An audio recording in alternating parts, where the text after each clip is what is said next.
Bismillahirrahmanirrahim. Assalamualaikum warahmatullahi wabarakatuh. Puji syukur kepada Allah Subhanahu wa taala. Salawat dan salam untuk Rasulullah sallallahu alaihi wasallam. Teman-teman sekalian, alhamdulillah kita bisa berkumpul lagi nih dalam majelis ilmu dan majelis cinta. Jarang kan ya ada majelis cinta ya. Al-Latif bisa jadi majelis cinta. Arti majelis cinta bertemunya dua hati di satu masjid. Dan itu udah terbukti secara sejarah. Kalau kata Pak Iman, Ketua DKM dulu Pak Bambang Pranggono juga ketemu pasangan beliau di masjid Al-Latif. Dan apa yang pernah terjadi kalau kata para filosof akan terjadi lagi gitu. Apa yang pernah berlaku di Masjid Al-Latif akan berlaku lagi dan insya Allah udah terbukti banyak lah. Ada beberapa orang kemarin yang nikahnya di Al-Latif, walaupun mungkin ketemunya di depan masjid, tapi nikahnya di dalam masjid, ya sama aja. Teman-teman sekalian, malam ini kita bakal bicarain kelanjutan dari tema kemarin. Kalau kemarin kita ngomongin tentang jomblo fisabilillah, kalau sekarang ngomongin tentang fall in love syariah. Tapi di situ nggak ada kalimat syariahnya di dalam benak kita aja nih.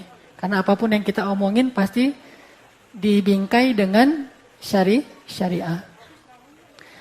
Sebelum kita ngebahas tentang fall in love syariah atau indahnya saat-saat jatuh cinta dalam persepsi Islam.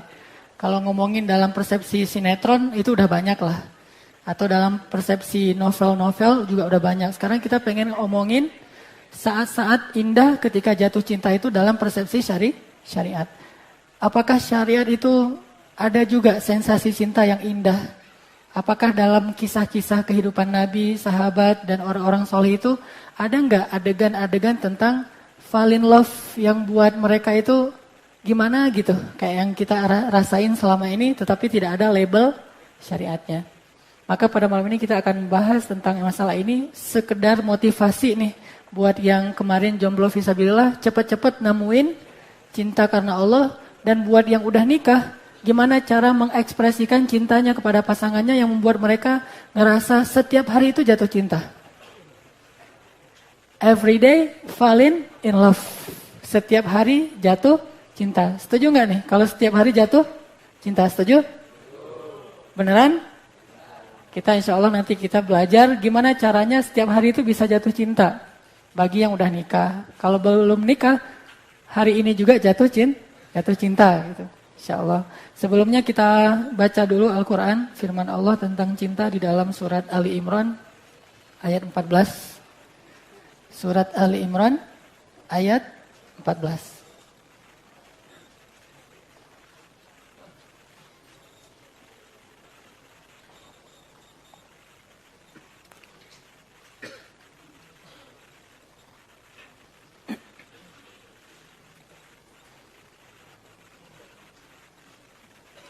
Surat ketiga, surat Ali Imran, ayat 14, ayat tentang cinta di dalam Al-Quran. Selain yang kemarin tentang jomblo itu di surat Yusuf. A'udzu billahi minasy syaithanir rajim. Silahkan.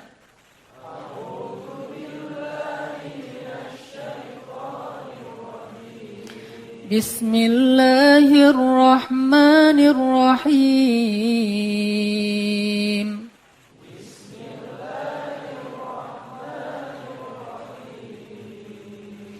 Zuyyina lin-nasi hubbus syahawati minan nisa'i wal banin.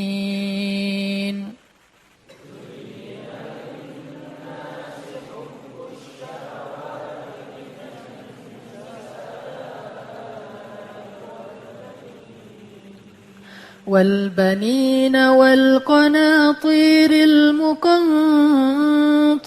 من الذهب والفضة والخيل المسومة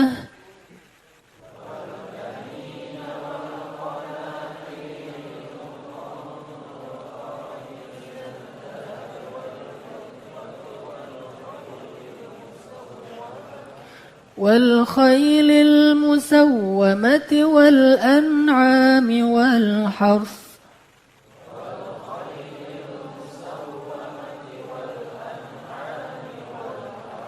ذلك متاع الحياة الدنيا والله عنده حسن المآب.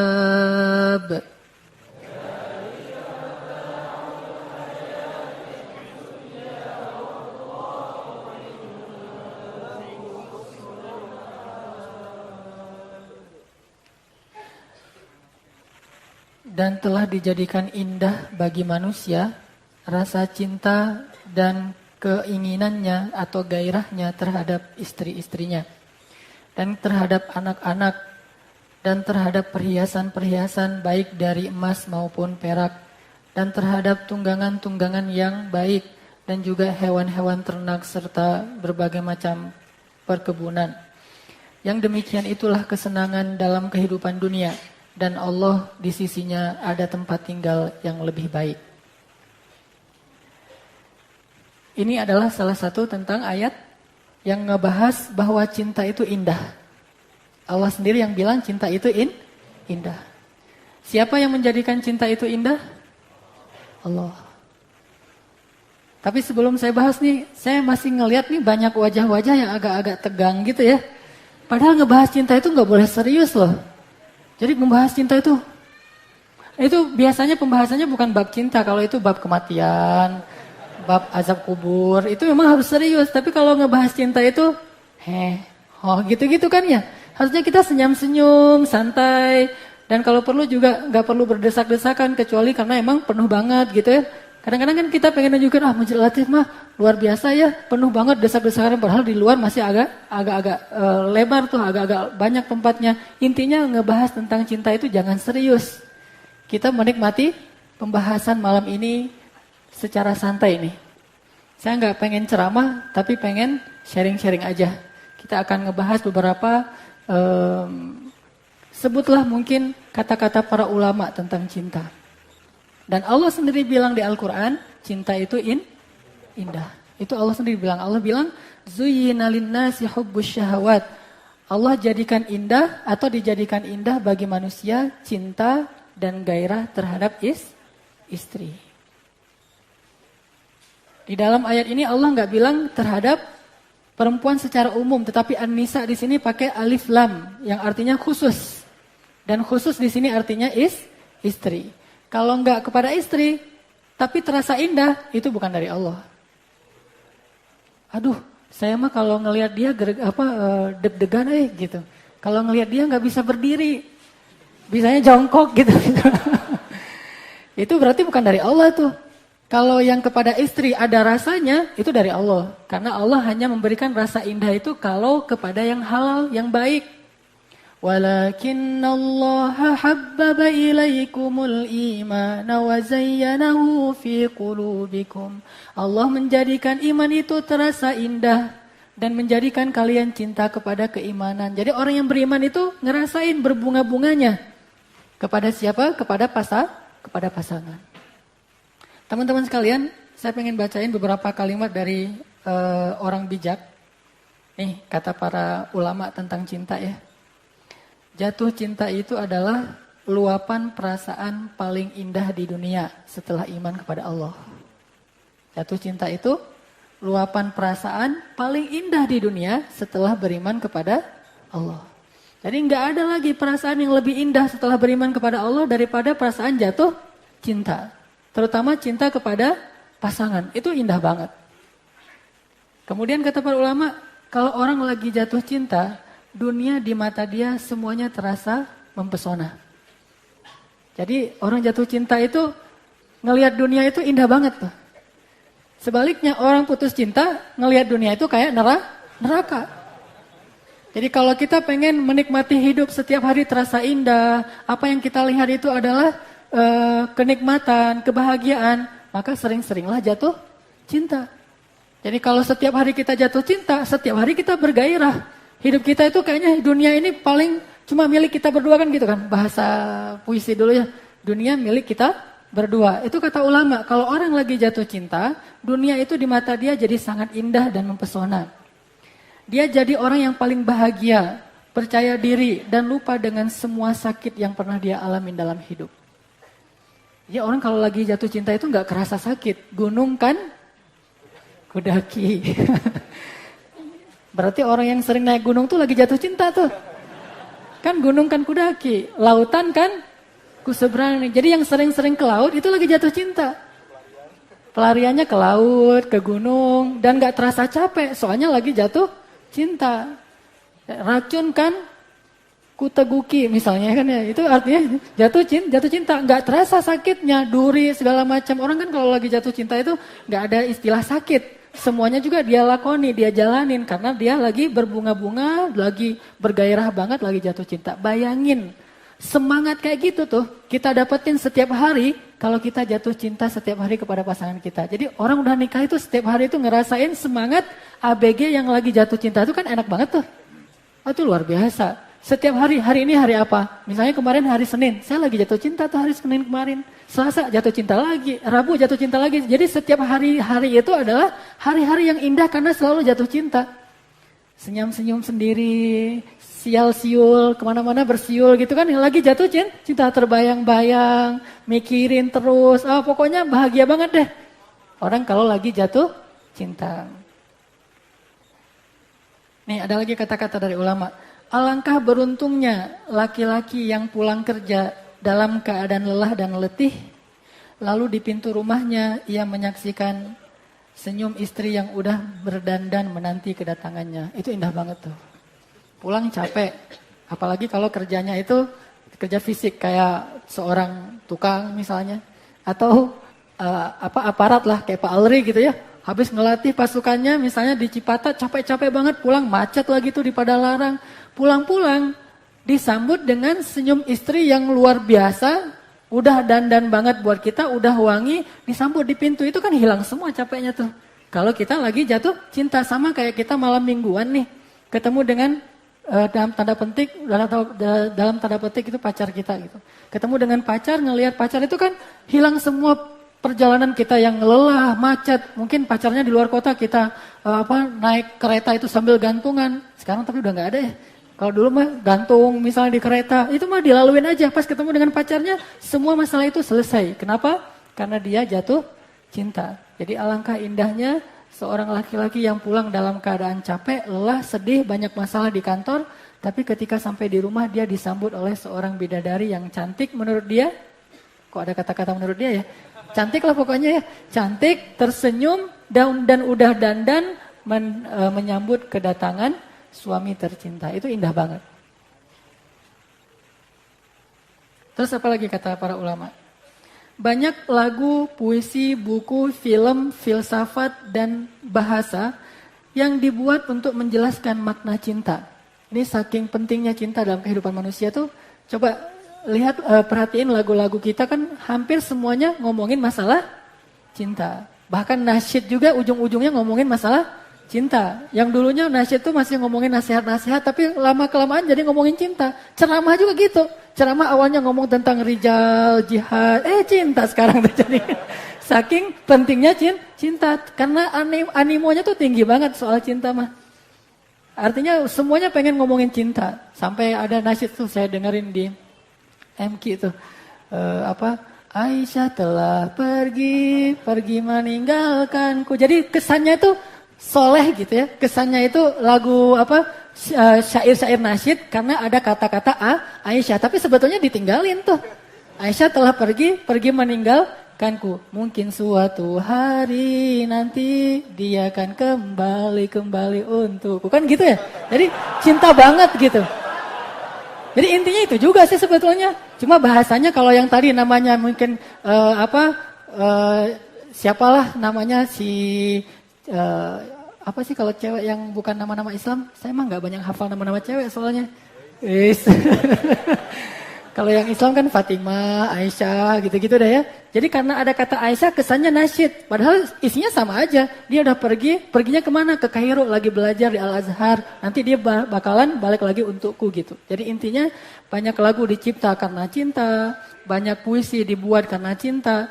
Bahkan dulu ketika saya masih SMA itu saya suka banget nulis puisi. Dan rata-rata puisinya itu tentang cinta. Walaupun saya bukan karena lagi jatuh cinta. Mendeskripsikan tentang cinta. Tapi tahukah kita apa itu cinta? Setelah orang mikir apa itu cinta, setelah orang buat sastra tentang cinta, setelah orang buat film tentang cinta, setelah orang buat nyanyian tentang cinta, kesimpulannya apa kata para ulama? Cinta itu adalah syu'ur la yusaf. Cinta itu adalah perasaan yang gak bisa didefinisikan. Cinta itu perasaan yang gak bisa didefinisikan. Jadi jangan tanya what is love. Gak ada jawaban yang paling tepat. Karena dia sesuatu yang gak bisa disebut. Tapi bisa dirasain. Syu'ur la yusuf. Cinta itu perasaan yang gak bisa didefinisikan. Kita agak coba ilmiah dikit nih. Setelah tadi ngomongin masalah sensasi cinta. Ternyata saya coba baca-baca. Cinta itu bahaya buat kesehatan. Kalau belum sah. Ini studinya ilmiah loh ya, bukan saya dapetinnya juga dari internet, ntar cari sendiri deh. Ternyata jatuh cinta itu bahaya buat kesehatan kalau belum sah. Pertama, menurunkan tingkat konsentrasi. Jadi benar kata Mario Teguh, salah satu yang menurunkan kualitas prestasi anak muda Indonesia itu karena cinta. Kok keras banget dari belakang? Semangat banget. Oke. Dr. Helen Fisher, ini benar apa enggak ya? Tapi saya dapatnya juga kayak gitu. Dari ilmuwan dari Rutgers University di Amerika mengatakan bahwa seseorang yang jatuh cinta seringkali ngalamin kesulitan dalam berkonsentrasi karena terus-menerus mikirin orang yang dicintai. Ada enggak orang yang jatuh cinta terus enggak pernah mikir tentang orang yang dicintai? Kan enggak ada kan ya? Saya cinta loh sama kamu. Tapi kok kamu nggak ngejemput aku tadi siang katanya mau dijemput. Oh iya ya saya lupa soalnya sibuk dengan kerjaan sendiri. Itu nggak ada tuh. Pasti dia yang dia pikirin orang itu, cewek itu dan nggak akan kepikiran yang lain-lain lagi sampai makan juga lupa gitu. Gara-gara mikirin dia. Hal ini merupakan akibat dari hormon dopamin yang membuat seseorang lebih obsesif. Dan ini lebih sering terjadi pada orang yang belum nikah. Catat tuh. Bagi yang belum nikah. Ternyata bagi yang belum nikah cinta itu justru bahaya.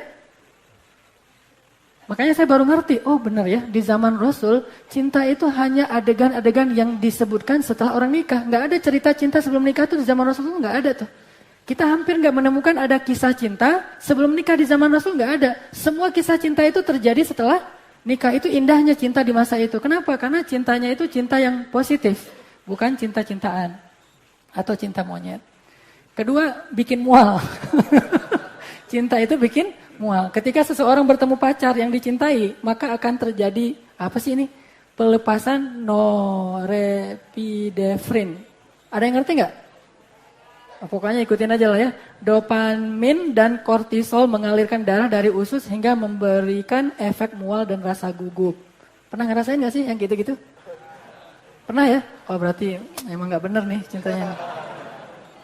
Terus yang ketiga jatuh cinta itu bikin gak bisa tidur, susah tidur. Orang yang jatuh cinta sebelum nikah itu sering susah tidur karena secara ilmiah produksi hormon dopamin dan norepinefrin yang terlalu banyak. Gitu deh. Sosok ilmiah tapi gak ngerti. Nah gitu pokoknya. Ini dapatnya bukan dari tulisan orang ya, tapi dari majalah dan dari surat kabar yang ada di internet, yang online. Terus nih, jatuh cinta itu baik buat kesehatan kalau sudah sah. 1, nambah fit.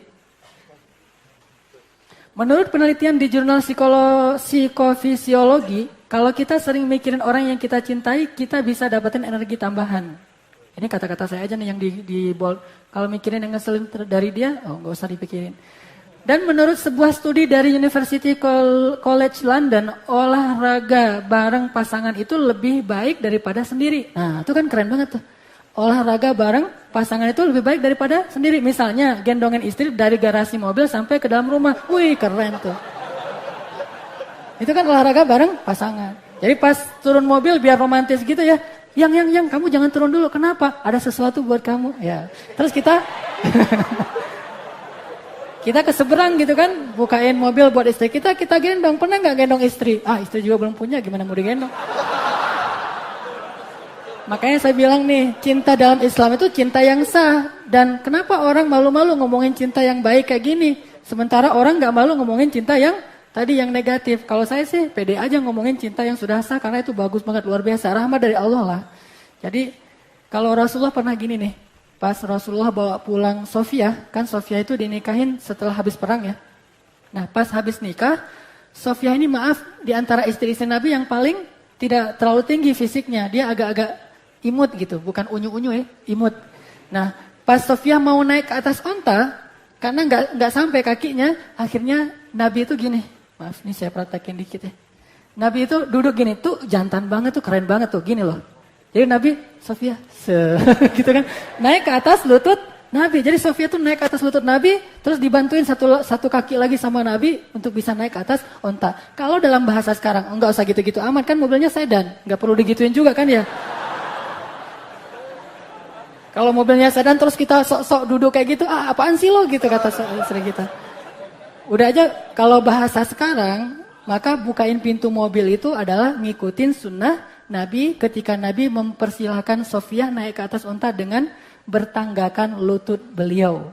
Itu kan romantis banget. Dan itu olahraga paling keren. Ternyata menurut orang barat aja, olahraga bareng pasangan itu lebih efektif daripada olahraga sendiri. Olahraga sendiri kan cemberut aja, nggak jelas gitu kan ya. Kalau olahraga bareng pasangan, itu luar biasa. Tadi salah satunya gendongin istri dari garasi sampai ke dalam rumah. Coba deh. Coba, itu luar biasa. Saya sering soalnya. Makanya kenapa saya rajin lari apa segala macam biar bisa gendong istri. Terus yang kedua, cepat sembuh kalau lagi sakit. Gimana enggak? Kalau lagi sakit tuh cepat sembuh ketimbang yang jomblo. Saya pernah ngerasain jomblo tuh sakit tuh susah banget sembuhnya. Tapi kalau udah nikah, sakit malam itu juga sembuh. Pas datang, yang aku lagi sakit kepala nih. Yang mana? Kepala dipegang sebelah mana? Yang ini dipegang langsung sembuh kan? Yang lain yang sakit. Nah, ini. Memandang wajah pasangan itu ternyata bisa ngurangin sakit sampai 40%. Wah luar biasa ya. Masya Allah. Benar kata Nabi. Ketika seorang suami memandang istrinya dengan kasih sayang, maka berguguranlah dosanya. Mungkin gara-gara dosanya berguguran, sakitnya sembuh kan. Salah satu penyebab sakit itu karena dosa kan. Jadi pas memandang wajah istri itu, dosa kita berguguran 40%. Dosa kita. Lalu ketika istri balas memandang, dengan senyumannya, lalu istri datang ke kamar, maka itu berguguran lagi dosa. Lalu ketika mereka tutup pintu, gugur lagi itu dosa. Ketika titik, itu semua dosa itu gugur. Itu luar biasa ya. Islam sampai ke sana ngebahas, luar biasa. Jadi bukan hanya masalah have fun, senang-senang, tetapi ternyata ada hubungannya dengan tadi labelnya itu syariat banget gitu. Menurut studi di PLOS ONE. Alasannya memandang wajah orang yang dicintai itu bisa mengaktifkan pusat reward di otak yang dapat memicu pelepasan opioid alami. Yang di bawahnya nggak usah dibaca. Oke? Apa tadi? Cepat nyembuhin sakit. Hanya dengan melihat wajah pasangan. Sama kayak seorang ayah yang capek banget, tapi terus pas pulang ke rumah ngelihat wajah anaknya yang paling dia cintai kan? Itu kan langsung hilang capeknya. Dan saya ngerasain banget. Kalau saya lagi capek pulang terus ngelihat Mutia atau ngelihat Yahya, apalagi bisa main-main sama Yahya walaupun capek, itu hilang semua masalah gitu. Karena cinta banget kepada anak, begitu juga kepada pasangan. Terus terhindar dari serangan jantung. Tuh, luar biasa cinta bisa menghindari dari serangan jantung. Orang yang sedang jatuh cinta sering senyum-senyum sendiri dan berbunga-bunga. Nah itu bagus banget tuh buat ngurangin tekanan darah dan anti stres. Menurut hasil dari penelitian di titik-titik itu, baca sendiri, duduk lama-lama dekat kekasih itu bisa nurunin tekanan darah. Bayangin dalam penelitian lain ditemukan kalau orang yang udah nikah sering menghabiskan waktu bersama itu 12% lebih aman dari serangan jantung dibandingkan yang masih jomblo. Orang yang udah nikah 12% lebih aman dari yang masih jomblo dari serangan jantung. Tapi dengan syarat, kalau nikah terus sering di luar rumah, ya nggak berkurang juga resikonya. Tapi kalau nikah seneng bareng, kayak misalnya saya tuh suka kalau ngajar itu disamain jadwal ngajar saya dengan jadwal ngajar istri. Biar berangkatnya bareng, terus di mobil canda-candaan, apalah segala macam. Nah itu bisa nurunin 12% resiko serangan jantung. Terus juga, udah. Ya, gitu aja deh pokoknya. Jadi orang yang nikah itu, cinta setelah nikah itu luar biasa. Dan cinta sebelum nikah itu hanya buat orang grogi, gak jelas gitu. Tapi insya Allah grogi itu akan hilang setelah menikah dan muncul adalah berbunga-bunga. Sekarang kita lihat sebentar tentang ilustrasi gimana laki-laki itu grogi banget. Grogi itu membuat menambah resiko bagi kesehatan dia ketika dia jatuh cinta ke orang yang belum sah bagi dia. Ini ilustrasi doang nih, gimana orang grogi kalau jatuh cinta. Ini luar biasa cinta itu. Ya, itulah kurang lebih orang yang lagi jatuh cinta itu serba salah. Saking luar biasanya perasaan jatuh cinta. Jadi kayaknya kalau orang normal ya, nggak ada yang nggak mau ngerasain rasanya jatuh cinta. Kalau saya pribadi senang banget jatuh cinta dan alhamdulillah kalau lebih halal lagi karena akad nikah tuh kan gampang banget. Tinggal bilang saya terima nikahnya terus sah gitu kan ya. Itu langsung jadi halal. Terus kita sesuka kita jatuh cinta aja tiap hari. Ngelihat wajah istri kita jatuh cinta lagi. Dapat SMS dari istri kita jatuh cinta lagi. Pokoknya jatuh cinta aja kerjaan. Sepanjang hidup sampai jadi kakek nenek berdua jatuh cinta. Nah sekarang kita pengen bahas gimana nih biar kita yang udah nikah terutama bisa ngedapetin cinta yang berbunga-bunga seperti ABG. Karena kenyataannya banyak sekali bisikan setan yang bilang gini, kalau udah nikah itu cinta gak seindah sebelum nikah. Soalnya udah sibuk dengan tanggung jawab, udah sibuk dengan bayar listrik, sekolah anak, segala macam. Itu jangan dengerin ya, itu was-wasa syaitan. Kalau ada pikiran-pikiran kayak gitu langsung baca Qul a'udzu birabbin nas, malikin nas, ilahin nas, min syarril waswasil khannas. Karena itu gak benar. Jadi gak ada cerita habis nikah cinta itu jadi kurang greget. Jadi kayak plain aja gitu, kayak datar, hambar. Enggak, ternyata kalau orang paham trik-triknya apa yang diajarkan Nabi, justru setelah nikah itu cinta lebih sensasional daripada sebelum nikah. Nah gimana caranya biar ketika kita udah nikah nanti, atau yang sudah nikah nih, bisa merefresh lagi nih semangat cinta, sehingga terasa berbunga-bunganya tuh kayak pas masa-masa SMA misalnya. Kayak lagu semut merah, nah, gitu-gitu deh. Ya, gimana cara ngedapatin cinta yang kayak gitu? Pertama, apaan nih? Pertama, kalau kita pengen ngerasain cinta yang indah setiap hari, mintalah kepada yang maha cinta. Please Allah, buat dia cinta sama aku. Minta kepada Allah, karena Allah lah pemilik cinta, Al-Wadud.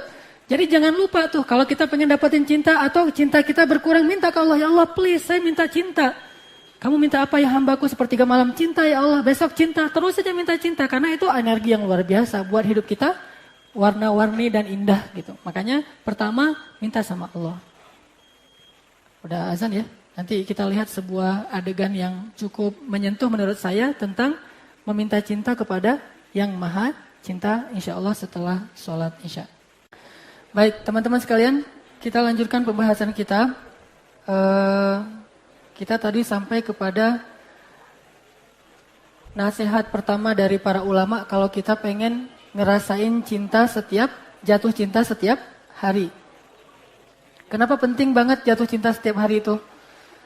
Tadi udah dibahas sebagian dari sudut pandang ilmiah bahwa jatuh cinta setiap hari itu bisa buat seseorang lebih sehat. Nah kalau dilihat dari sisi yang lain nih, kata para ulama, ini penting banget nih kata-katanya nih. Cinta membuatmu selalu mampu melihat keindahan. Dan membuatmu selalu mampu mengeluarkan hal terindah dari dirimu. Ini penting ya. Cinta selalu mampu membuatmu melihat keindahan dan mampu membuat kamu mengeluarkan yang terindah dari dirimu. Ini cinta. Jadi kalau orang mencintai sesuatu, yang sesuatu dia cintai itu selalu indah di pandangan dia. Kayak misalnya kita cinta sama anak kita ya. Anak kita itu paling ganteng sedunia. Saya sering bilang, ya cowok paling keren se-Eropa. Saya bilang gitu kan ya. Kenapa? Karena saya cinta sama anak saya bilang paling keren se-Eropa, sedunia, paling pintar sedunia. Pokoknya sedunia aja deh. Kenapa? Karena kita cinta. Dan kita kalau ada yang bilang, kok anaknya misalnya hidungnya gak terlalu mancung ya. Enggak kok mancung. Nah bagi ayahnya kan itu mancung. Terus dibilang misalnya, kok kulitnya agak-agak mirip seperti ayahnya? Enggak lah, lebih terangan dia daripada saya. Pokoknya dilebih-lebihin aja, namanya cinta. Selalu ngelihat yang indah. Jadi kalau kita cinta sama pasangan kita akan selalu bisa ngelihat keindahan pada diri pasangan kita. Itu pentingnya cinta dalam pernikahan. Sampai Nabi juga ngelarang atau minimal memakruhkan pernikahan yang tidak didasari dengan rasa cinta. Jadi jangan paksain anak kita menikah. Tanya dulu, kamu berkenan gak? Walaupun dia belum tahu cinta yang kayak gimana, minimal dia berkenan gak nih? Kira-kira ada potensi gak nih saya untuk jatuh cinta? Kan kalau gak ada potensi sama sekali susah ya. Wah, dia mah bukan saya banget, susah juga.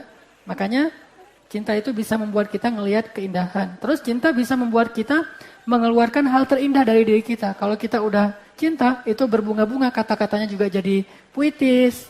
Udah gitu juga sikapnya juga jadi paling baik. Lebih baik dari kita sampai gak mengenal diri kita sendiri. Kok saya jadi baik banget gini ya? Gara-gara cinta. Makanya penting jatuh cinta setiap hari yang halal kepada pasangan. Salah satunya, please Allah, minta kepada Allah SWT, pemilik segala bentuk cinta. Sekarang kita saksiin adegan tentang berdoa kepada Allah supaya dikasih cinta dan kita bisa mendapatkan cinta yang indah. Ya, kesimpulannya kasihan banget ya lulusan Kairo ya. Kalah sama pemuda hijrah. Luar biasa nih. Pelajaran pesan moralnya adalah kalau kita punya masalah, terutama masalah cinta, maka solusinya itu cuma satu, sholatlah. Fasta'inu bis-sabri was-sholah. Jadi minta tolongnya sama Allah dengan sholat. Udah aja kalau misalnya kita lagi ada masalah, saya pengen sama menikahi perempuan itu, cuma kayaknya gak selevel nih. Udah biar selevel, sholat. Gitu. Bukan biar selevel terus kita caper atau pakai berbagai macam pencitraan. Enggak, sholat aja. Nanti Allah akan buat jalan-jalan yang min haitsu la yahtasib, gak terduga-duga. Jadi ini cerita nih pemuda hijrah banget nih. Dari rockers kemudian jadi seorang yang rajin ke masjid karena ada seorang perempuan yang namanya Sarah yang dia cintai dan Allah mempertemukan dia. Ini mudah-mudahan bisa terjadi juga di Al-Latif insyaallah. Aminin ya akhwat ya. Itu yang pertama ya, doa sama Allah. Yang kedua, say I love you.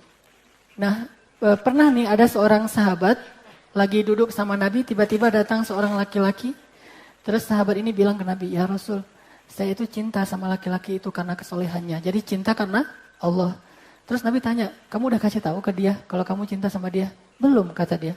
Kata Rasul, kalau kamu mencintai seseorang, katakan kepada dia. Ana uhibbuka fillah, kalau kepada sesama laki-laki. Kalau kepada perempuan kan bukan ana uhibbuki fillah, I love you. Kan gitu aja ya, biar lebih berasa gitu kan. Say I love you. Jadi yang udah nikah nih, coba tanya muhasabah diri kita. Sehari berapa kali kita ngomongin love kepada pasangan kita? Harusnya minimal setiap hari itu sekali. Dan alhamdulillah saya sampai hari setiap hari masih ngomongin love, tapi dengan cara yang kreatif.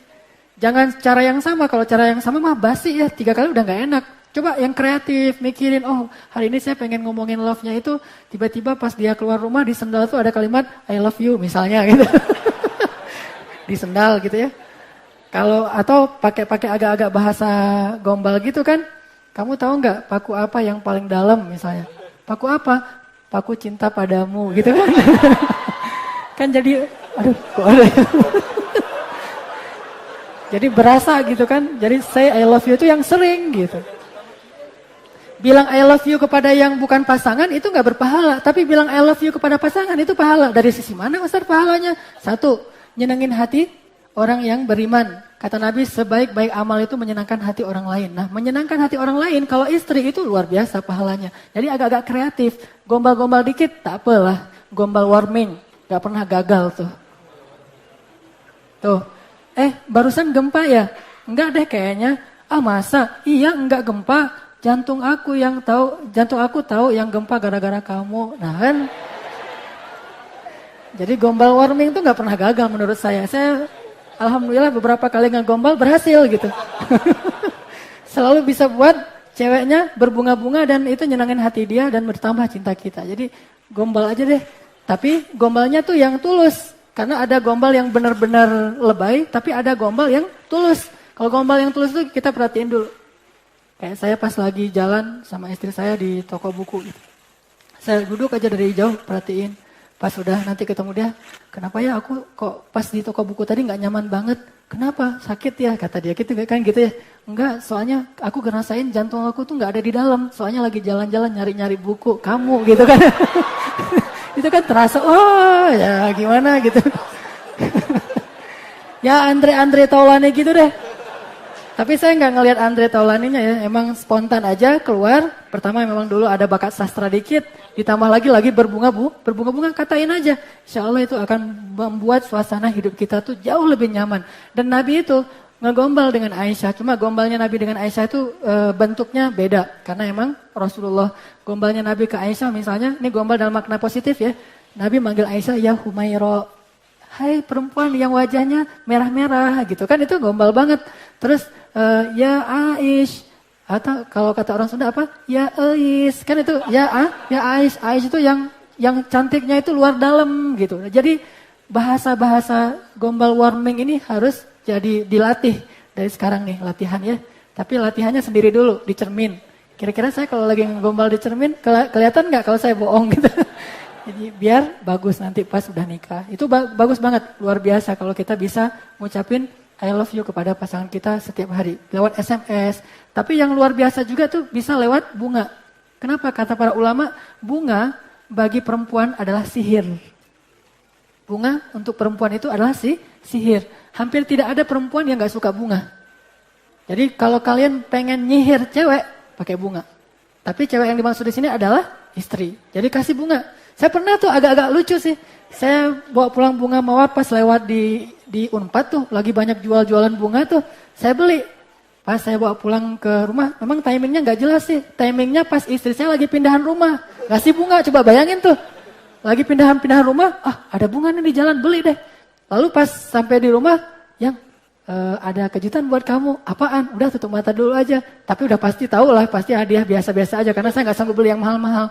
Terus pas dia buka matanya, bunga beli di mana? Pokoknya nggak usah tahu. Ya makasih ya. Terus apa gitu kan ya? Apanya nggak usah dijelasin. Nah udah gitu kan lagi repot tuh pindah-pindahan ngepek barang. Besoknya saya tanya, yang bunga kemarin mana? Aduh ketinggalan di rumah yang lama. Kan itu nggak keren banget tuh. Makanya kalau mau ngasih bunga cari timing yang lebih tepat gitu. Pas lagi ulang tahun atau apalah. Jangan setiap hari ngasih bunga. Emangnya saya tukang kebun kata istri kita. Ya, itu gombal warming. Nah, ini penting nih. Jaga pandangan. Terutama buat yang udah nikah. Kenapa? Ternyata benar. Orang kalau misalnya dia keseringan ngelihat gitu, banding-bandingin, itu nggak akan bagus rasanya untuk cinta dia kepada pasangan dia. Jadi kalau kita pengen ngerasain cinta yang berbunga-bunga, jangan terlalu banyak ngelihat cewek yang lain deh gitu. Udah lihat aja cewek yang ada di rumah kita, liatin aja yang lama. Tapi yang lain-lain gak usah diliatin. Kalau ini mah ngintip ya, gak ngelihat. Tapi gak usah diintip juga, pokoknya gak usah dilihat. Kenapa? Karena makin sering kita ngelihat yang lain, itu akan ngerusak perasaan kita kepada pasangan kita. Dan itu benar firman Allah di surat An-Nur. Hendaklah orang-orang yang beriman itu menundukkan pandangan. Ternyata fungsinya bukan cuma untuk menjaga hasrat kita, tetapi juga bisa menjaga cinta kita kepada pasangan kita. Oke? Lanjut. Nih. Cinta itu berkorban. Ya kurang lebih gitulah. Ya gak usah dijelasin ya. Jadi walaupun berat, ya dinikmati aja. Namanya cinta.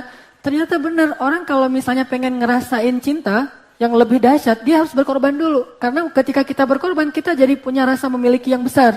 Sehingga makin besar pengorbanan, makin gak mau putus, gak mau ditinggalin. Karena kita udah ngasih habis-habisan. Bandingin aja cinta ibu dengan cinta ayah kepada seorang anak. Itu lebih besar mana? Lebih besar ibu rata-rata ya. Kenapa? Karena ibu berkorbannya lebih ketimbang ayah. Kalau ayah mah paling cuma ngasih nafkah. Kalau ibu dengan jiwanya, dengan nyawanya, dengan fisiknya, semuanya lah. Dia ngasih susu demi untuk bisa nyusuin anaknya yang banyak susunya. Dia rela jadi gendut, jadi gemuk demi anaknya. Padahal dulu dia jaga badan banget. Sekarang gak apa-apa deh saya agak-agak gemuk. Yang penting anak saya dapat susu yang banyak. Kan berkorban tuh. Sehingga cinta ibu itu gak terbalas. Jadi kalau kita pengen ngerasain cinta yang besar, berkorban. Insya Allah kita akan muncul tuh. Saya kok gak bisa punya perasaan ya, berarti kurang berkorban. Korban lagi. Insya Allah akan muncul. Nih, ini penting banget nih. Genggam tangannya. Pernah nggak yang udah nikah nih saya tanya ya? Yang belum nikah jangan. Pernah nggak baca Quran sambil genggaman tangan. Saya mah suka kayak gitu tuh. Malah kemarin seandainya saya nggak merhatiin fikih, udah jadi tuh. Kemarin saya sholat sama istri ya, sholat sunnah. Pengennya sholat sunnahnya tuh rangkulan gitu. Kan keren banget ya. Cuma nggak boleh. Apa-apaan nih kata Allah, sholat sunnah kayak gini gitu. Pengennya sih sholat sunnah. Yang kita sholat sunnah sambil pegangan tangan boleh nggak ya? Kan kamu ustadznya kata istri saya. Iya sih, saya ustadznya. Tapi saya nggak tahu ada fikih kayak gitu. Akhirnya udah nggak usah pas sholat sunnah pegangan tangannya. Pas zikir, tilawah Al-Quran kan enak tuh. Baca alif, lam, mim. Tangan pegang terus tuh. Kan enak tuh kan ya. Luar biasa tuh. Makanya nikah deh. Insya Allah bisa ngerasain. Pokoknya malam ini jomblo abis lah.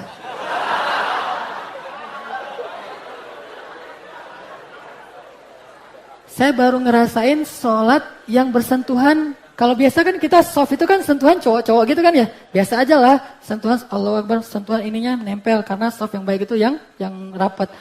Pernah nggak sholat soft yang rapat itu dengan istri? Itu kan lebih dahsyat lagi tuh men. Sholat ininya ketemu dengan lengan istri kita. Aduh, sholatnya tuh bisa baca 1 juz biar lama berdirinya kayak gitu terus gitu. Di mana saya ngerasain itu? Di Masjidil Haram loh. Ternyata di Masjidil Haram itu ada spot untuk orang sholatnya itu couple, berpasangan. Oh. Kalau pengen tahu di mana spotnya, umrah bareng kita. Insya Allah nanti ada umrah backpacker. Saya kasih tahu di mana spot sholat berpasangan di Masjidil Haram itu ada. Saya baru tahu pas saya umrah bareng istri saya, duduk aja nungguin sholat subuh di tempat itu. Saya nggak tahu kalau itu spot untuk pasangan. Pas udah mau iqamah, datanglah petugas-petugas askar yang perempuan. Katanya, suami istri kata dia. Ya ini istri saya. Oh kalau istri suami istri rapat kata dia. Disuruh rapat malah. Oh iya rapat. Di dalam Masjidil Haram. Itu luar biasa. Ini hanya bisa dilakukan kalau kita udah nikah. Makanya nggak bisa kalau yang belum nikah. Tetap aja syaratnya nikah. Jadi jangan terlalu banyak mikir ya. Udah aja besok nikah deh insya Allah. Nih, keren juga nih. Bercanda sama istri. Apalagi kalau suami istri keren gini kan, dua-duanya. Apa kata Nabi? Segala sesuatu selain zikrullah adalah permainan dan sia-sia. Kecuali 4 hal. 1, suami yang bercanda dengan istrinya. Itu gak sia-sia. Segala sesuatu yang gak ada zikirnya itu sia-sia. Kecuali suami yang bercanda dengan istrinya. Nabi pernah gak bercanda dengan istri? Sering banget. Salah satu adegan bercandanya Nabi ketika lagi perjalanan dengan Aisyah, Nabi bilang ke sahabat, kalian duluan ya, duluan. Sahabat pada pergi duluan, Nabi tinggal sama Aisyah berdua.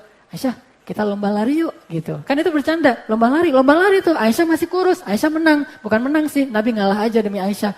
Menang tuh Aisyah, tuh aku menang, segala macam. Aisyah senang, ya udah gitu. Kali yang akan datang, Aisyah udah agak gemuk. Diajak lomba lari lagi, Aisyah udah gak bisa lari yang kenceng. Akhirnya Rasulullah menang, akhirnya ledek-ledekan, gitu-gitu. Nah ini artinya bercanda. Dan rumah tangga itu harus dihiasi dengan canda tawa. Jangan serius-serius amat. Asal ketemu yang dibahas listrik, telepon. Gak seru atuh ya. Ngebahas itu mah ntar aja deh. Habis makan, nih makan juga belum udah ngebahas telepon, listrik, anak, sekolah, segala macam. Aduh, kalau ketemu itu canda. Tadi balik lagi ke gombal ya. Ya kurang lebih seperti itu. Yang terakhir. Beli roti, pisang, mangga, apel, sama hamburger segitu aja takut gemuk.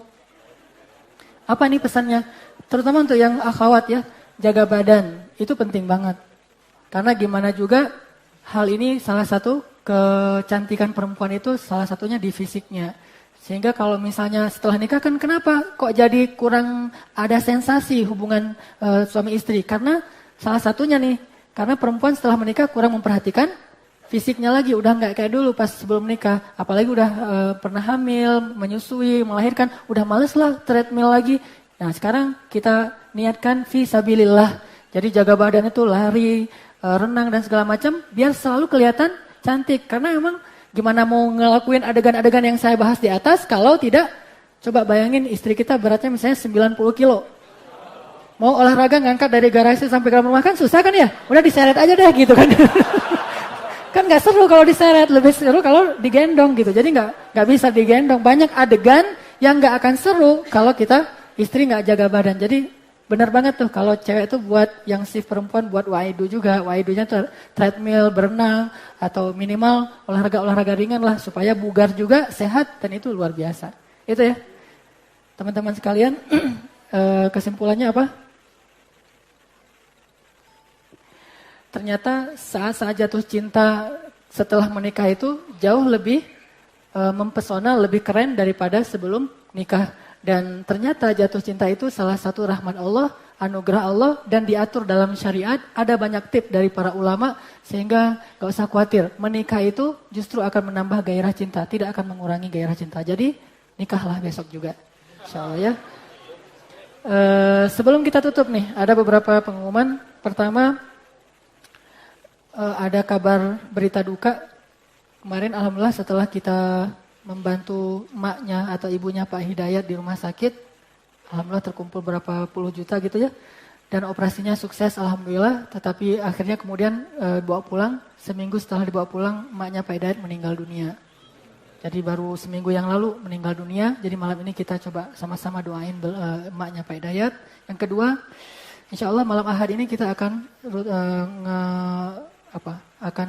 ngadain Qiyamul Lail lagi. Karena udah 2 minggu insya Allah masuk ke juz 5. Jadi bagi yang punya waktu, ayo kita malam mingguan di Masjid Al-Latif, Qiyamul Lail, 1 juz, dan mudah-mudahan kita mau nangis bareng-bareng dan minta jodoh pada Allah, cinta kepada Allah insya Allah. Terus yang ketiga, saya pengen tanya ke yang cewek-cewek nih, yang akhwat. Posisi akhwat sekarang dengan ada dikasih tempat khusus di atas, itu lebih nyaman atau seperti dulu aja di bawah?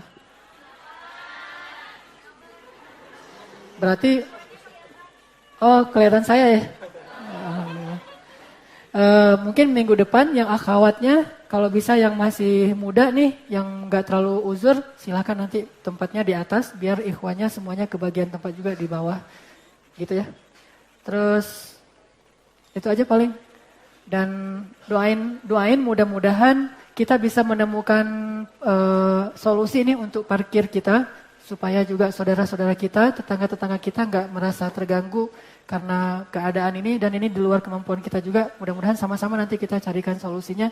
Gimana taklim tetap berjalan, kita bisa nuntut ilmu, kita bisa bareng-bareng di masjid, tetapi tidak mengganggu orang lain. Insya Allah akan kita terus carikan pola yang terbaik. Mudah-mudahan ini bermanfaat. Ayo kita sama-sama tutup dengan doa. Pertama doa untuk diri kita, keluarga kita, emaknya Pak Hidayat, kaum muslimin di seluruh dunia.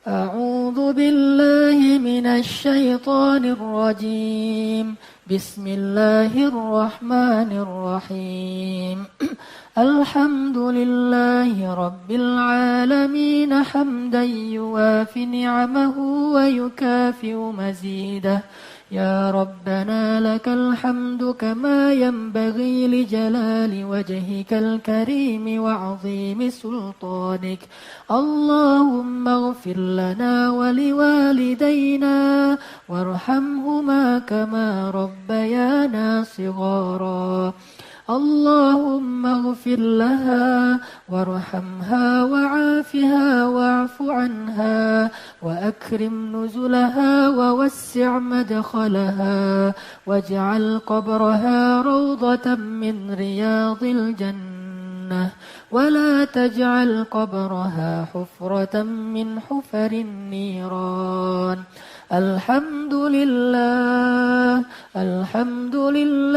على نعمة الإسلام الحمد لله على نعمة الإيمان الحمد لله على نعمة الهداية الحمد لله على نعمة الهجرة الحمد لله على نعمة التوبة الحمد لله على نعمة الأخوة اللهم اجعلنا لك ذكارين لك شكارين إليك منيبين ربنا هب لنا من لدنك ذرية طيبة إنك سميع الدعاء يا ودود يا ودود يا ودود نسألك الود يا ودود نسألك الود يا ودود ارزق بيننا مودة يا ودود